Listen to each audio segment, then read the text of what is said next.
L'ordre du jour, donc on va commencer par une présentation du produit Microsoft Teams, avec notamment une découverte sur ses fonctionnalités, qui sont le travail en équipe, la conversation et tout ce qui est vidéoconférence très utilisé en ce moment, une notion de gestion documentaire, de coédition, etc. Et notamment aussi un catalogue de gestion des applications, que ce soit des applications Microsoft ou des applications tierces. Et voilà, tout ça, on va dire, en 10 bonnes minutes. Et ensuite, on terminera par une démonstration sur un cas d'usage avec une création d'une équipe, avec la gestion, et on agrémentera tout ça de vos questions. Dans ce contexte, pour le moins atypique, on se doit de nous adapter et poursuivre du coup notre activité avec les outils qui sont mis à notre disposition. Il est important de garder le lien avec les collègues et les différentes instances de l'entreprise, avec son patron, avec ses collègues, faire des points réguliers au fur et à mesure de la journée, et surtout penser à l'après, envisager peut-être de collaborer autrement, la crise que nous traversons pour le moment aujourd'hui. Tout le monde se pose des questions autour. Demain, nous allons probablement utiliser, on va dire, tout un écosystème d'outils, notamment avec la suite Microsoft Office 365, pour aller plus loin, peut-être pour accélérer le partage et peut-être améliorer la productivité.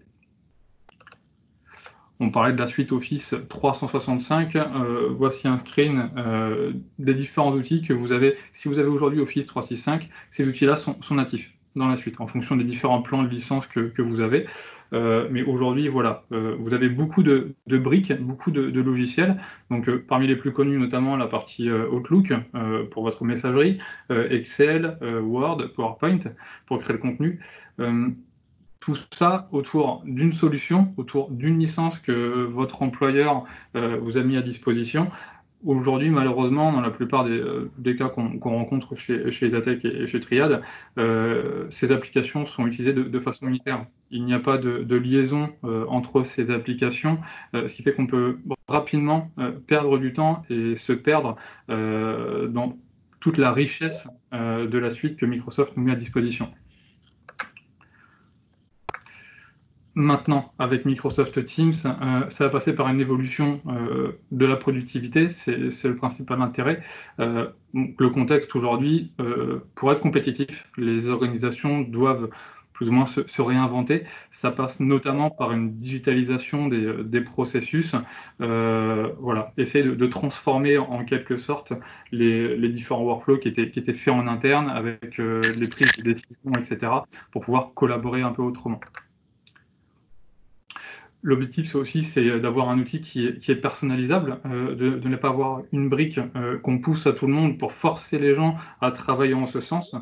Aujourd'hui, on se rend compte que ça ne fonctionne plus comme ça, avec les différentes générations. Et surtout, on va dire, de jouer collectif. L'intérêt est aussi de se connecter aux autres. Donc, les autres, qui sont-ils? Ça peut être des collègues, ça peut être aussi des fournisseurs, et des clients. Aujourd'hui, on voit dans le différent monde avec les ERP, les CRM, on a de plus en plus d'outils qui sont capables de s'ouvrir aux autres. Ça mérite, on va dire, une notion de cadrage, bien entendu, mais l'intérêt, c'est surtout d'accélérer la communication, d'accélérer les prises de décision. Enfin, pour produire ensemble, en se servant et en s'appuyant du savoir-faire, du savoir-être de chacun, c'est aussi ça qu'on appelle aujourd'hui l'inclusivité.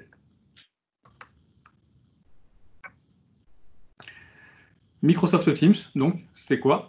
Un espace de travail pour le travail d'équipe. Donc, je vous parlais tout à l'heure des petites briques, des petits logiciels Word et Outlook qu'on utilise de façon unitaire. On va voir aujourd'hui Microsoft Teams comme un agrégateur d'applications de la suite Office 365. Il est principalement utilisé, c'est comme ça que la plupart des clients commencent avec l'outil par les échanges instantanés. Aujourd'hui, avec Outlook, vous pouvez faire du mail. On a déjà rencontré des cas où la conversation instantanée était faite par rebond de mail. Ça fait des conversations, c'est très compliqué de revenir et de retrouver la bonne information parmi un flux de 20 échanges. Donc voilà, c'est segmenter, on va dire, ce niveau de communication par chat, par appel, par réunion. personnalisable, l'outil, pour chaque équipe, pour chaque personne et on peut créer des modèles. Il y a des ajouts d'applications Microsoft et des applications tierces qui sont possibles. On peut vraiment personnaliser, son équipe et son Teams en fonction de notre besoin. Et enfin, il y a des briques de sécurité et de conformité qui sont nativement, inclus dans l'outil. On peut aller un peu plus loin en fonction des restrictions et des besoins de chaque entité. Ça passe par de la gouvernance, de la classification et bien entendu une gestion, comme vous le faites, aujourd'hui sur la plupart de vos documents, du cycle de vie, de la donnée, mais aussi de l'archivage.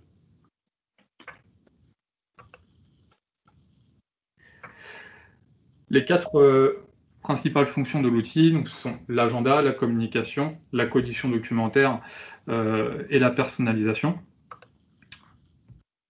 Si on s'attarde déjà sur la partie coédition documentaire, l'objectif est de donner, à vos équipes un accès rapide à l'information, directement dans la suite Office 365, sans passer forcément par un portail, sans passer par un lien qui est perdu dans une boîte mail, dans une conversation Skype ou Teams. L'objectif est vraiment de pouvoir écrire à plusieurs sur un seul et même document, travailler à plusieurs personnes vers une seule et même direction. Donc avec une notion de co-auteur, on peut modifier directement dans Teams, on peut modifier les documents Word, Excel, PowerPoint en ligne dans votre navigateur web, ou si vous avez tout simplement le pack Office installé sur votre poste, vous pouvez le télécharger, ça se synchronise automatiquement, ça sécurise aussi votre travail au fur et à mesure de la journée. La coédition est aussi ouverte et intégrée à des outils comme SharePoint, OneNote, Power BI et Planner, on le verra tout à l'heure. Il y a aussi une intégration de courriel pour garder toute l'équipe, on va dire, dans la boucle. Vous pouvez faire du transfert de mail si vous avez reçu un mail en externe. Au lieu de le renvoyer à 10 personnes, peut-être envoyez-le à l'équipe et les personnes viendront consommer cette information, au lieu de recevoir un mail parmi tant d'autres dans la journée. Enfin, sur la partie communication, on le disait tout à l'heure, la partie chat, la partie appel, la partie réunion, au sein de votre équipe, au sein de votre entreprise, mais également avec des collaborateurs externes, comme on le fait aujourd'hui. Il est possible du coup de planifier et de rejoindre des réunions directement dans l'outil. Il y a une téléphonie qui est intégrée. Vous pouvez avoir des ponts de conférence avec des numéros géographiques en 01, en 03, en 02. C'est disponible bien entendu sur toutes les plateformes, que vous soyez avec un PC portable, un PC fixe, un téléphone, une tablette, ou des bureaux, on va dire avec des serveurs virtuels en type RDS, c'est également fonctionnel. Et vous bénéficiez nativement également des différentes options novatrices que Microsoft met en place sur l'outil. Vous l'avez vu sur les dernières semaines, les développements autour de l'outil s'accélèrent fortement. Il y a une grande demande. Microsoft est à l'écoute de nous, des utilisateurs. Par conséquent, il y a du floutage d'arrière-plan, il y a de la transcription multilingue, on peut enregistrer la réunion. Il est également possible de partager pas mal d'éléments au sein d'une conversation. Sur l'agenda, vous pouvez piloter par conséquent vos rendez-vous directement depuis l'onglet courrier et inviter vos contacts, planifier des conférences audio et vidéo en interne ou en externe, publier vos réunions directement dans le canal de l'équipe concernée. Ça évite en plus de générer un mail, et choisir notamment entre une réunion classique et un événement en direct que vous pouvez notamment publier sur les réseaux sociaux, etc., pour faire une sorte de buzz. Sur la partie personnalisable, qu'est-ce qu'on peut dire sur cette partie? On peut épingler tout simplement des fichiers importants pour avoir un accès rapide. Et ça, du coup, le fait d'épingler, c'est nous qui décidons quel fichier pour nous est important par rapport à notre espace de travail. On peut ajouter des robots, différents services cloud avec des mises à jour quasi quotidiennes. Différentes applications, on va dire pour les plus grands, on va parler de Dynamics 365, de Azure DevOps, de Power BI, DocuSign, etc. pour la gestion des signatures électroniques de vos documents. Et il est possible, bien entendu, vous, en tant qu'administrateur, en tant que gestionnaire de votre plateforme, de configurer des applications, on va dire, de confiance pour l'organisation qui seront déployées, et ainsi d'en bloquer certaines.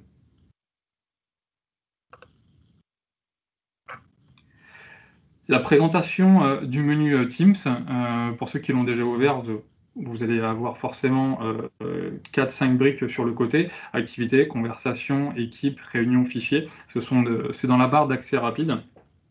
Si on décrit chaque fonction, la partie activité elle va vous être utile pour rassembler rapidement l'activité de votre session. Donc, vous pouvez filtrer, par exemple, est-ce que vous avez des appels manqués? Est-ce que vous avez été mentionné sur une équipe? Est-ce qu'on vous a partagé un document? Voilà, c'est un peu un hub, en quelque sorte, possédant toutes les informations liées à votre session, liées à vos équipes. La partie conversation, c'est la conversation instantanée. Vous pouvez établir une conversation vers une seule personne ou en créer une de groupe, avec notamment une gestion des contacts. La brique équipe, vous allez pouvoir créer, rejoindre et administrer vos équipes directement depuis cet espace.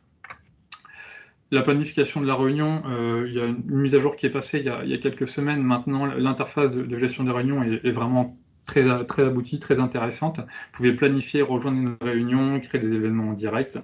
Et enfin, la partie fichiers, vous allez pouvoir accéder à vos fichiers qui sont stockés dans Microsoft Teams, mais également à des applications comme OneDrive, par exemple, qui est déjà compris nativement dans votre plan Office 365, et d'autres solutions qui existent sur le marché, comme Dropbox, comme ShareFile, Citrixfile, par exemple, où vous pouvez directement insérer un connecteur qui est natif dans Teams.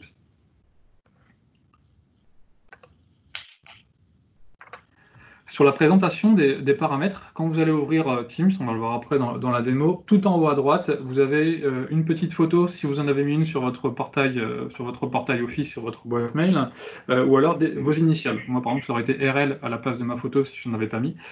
C'est un point très important. On communique beaucoup là-dessus en interne chez Datec et chez Triad. Pour une meilleure utilisation, pensez à mettre une photo de profil. Ça facilite du coup l'intégration des nouveaux arrivants. Sur des entreprises, on va dire, multi-sites, ça peut permettre aussi de faire le lien et de savoir aussi un peu à qui on parle, sans forcément mettre une visioconférence. C'est important. Au niveau du statut de disponibilité, ceux qui utilisent Skype sont déjà familiers avec cette option, mais ça vous permet tout simplement peut-être de vous mettre en statut ne pas déranger, et ainsi des postes comme Windows 10 ou Microsoft Teams, en quelque sorte, se mettent en silencieux. Vous avez une présentation, vous avez un document à faire pendant 30 minutes, vous voulez en quelque sorte vous isoler virtuellement, mettez votre statut en ne pas déranger, et vous ne recevrez pas de communication, de mail, etc. Les notifications vont s'éteindre, et dès que vous allez les réactiver, vous allez voir tous les mails, etc. arriver sous forme de notification. Sur la partie enregistrée, c'est sous forme de signé. Si vous avez des communications dans Microsoft Teams, vous allez pouvoir les épingler et en quelque sorte revenir ici et les consulter un peu plus tard, lorsque vous serez vraiment à 100% et que vous aurez le temps pour bien consommer l'information. La partie paramètres, on va la voir juste après, et après il existe également différentes briques comme les raccourcis clavier en mode web ou sur le client lourd, des versions à propos pour voir les mises à jour, et automatiquement des liens pour télécharger les applications bureau, les applications mobiles. Sur ce petit bouton paramètres, il y a un éventail de choix, de paramétrage à effectuer. Pour moi, deux choses vraiment importantes, ce sont la partie générale et la partie notification. On va la voir juste après. La partie générale, elle va vous permettre de choisir un thème, mais également de choisir des choses assez importantes. Est-ce que l'application s'ouvre directement lorsque vous ouvrez votre session, mais également proposer différents systèmes de langue en fonction de votre système. Et ça dépend uniquement de l'utilisateur. C'est personnel vraiment à l'utilisateur. Et sur la partie notification, je parle beaucoup depuis tout à l'heure d'une notion qui est venir consommer l'information. Le constat aujourd'hui, c'est qu'on a des boîtes mail qui se remplissent. On a beaucoup de sollicitations. Pour retrouver l'information, c'est compliqué. Et en quelque sorte, quand on reçoit un mail, on se fait en quelque sorte agresser virtuellement par l'info. Avec Microsoft Teams, on peut apprendre à collaborer autrement, c'est-à-dire que je peux personnaliser mon tableau de bord, mon expérience, avec des systèmes de mention, de messages. Et si je veux, par exemple, ne pas avoir de notifications dans Microsoft Teams, mais avoir juste des pop-up, des petits 1, 2, 3, des points d'exclamation, si une information est arrivée, bah, OK, j'en prendrai connaissance peut-être en fin de journée, quand je vais m'attribuer un temps de 30-40 minutes pour être vraiment très concentré, sur cette période-là et ne pas avoir, un petit pop-up ou être dérangé tous les 5 minutes. Voilà, c'est une page qui est très importante. On la configure en 5 minutes. C'est très rapide. Bannière, adresse email si vous voulez recevoir un rappel journalier, quotidien des différentes notifications. Mais c'est une chose qui est très importante aujourd'hui pour accéder à l'outil. On prend 5 minutes et puis après, on n'y touche plus.